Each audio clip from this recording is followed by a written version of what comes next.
समस्तंकर गोटे प्रश्न जे कि महाप्रभुंकर बड़ सिंगार बेश केतेबेले अनुष्ठित होता है या कौन सबुदिन अनुष्ठित होता है।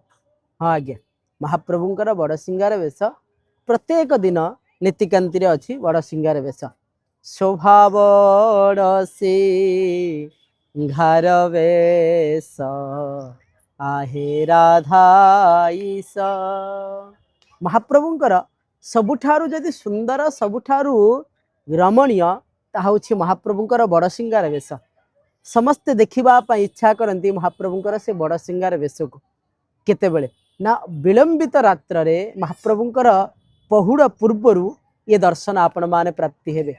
जदि से दिन दर्शन न करि पाले तापर दिन सकाळु महाप्रभुंकर मंगल आरती समय गले मध्य महाप्रभु बड़ सिंगार बेश को दर्शन करि परिबे।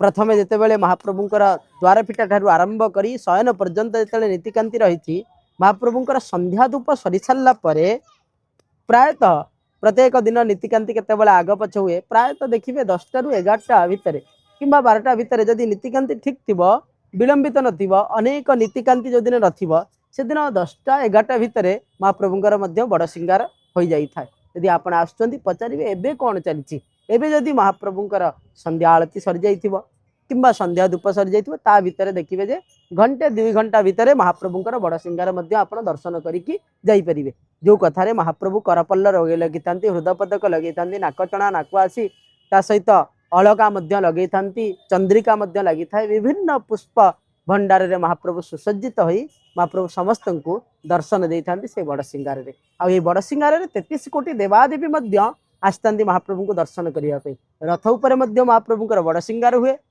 गुंडीचा मंदिर रे मध्य महाप्रभुंकर बड़ सिंगार बेश हुए। महाप्रभु एठारे अधिष्ठान करबा भितर महाप्रभुंकर बड़ सिंगार मध्य होता है। बड़ सिंगार बेश महाप्रभु शयन करथांती पहुड़ हवा पूर्वर महाप्रभुंकर ये बड़ सिंगार होता है।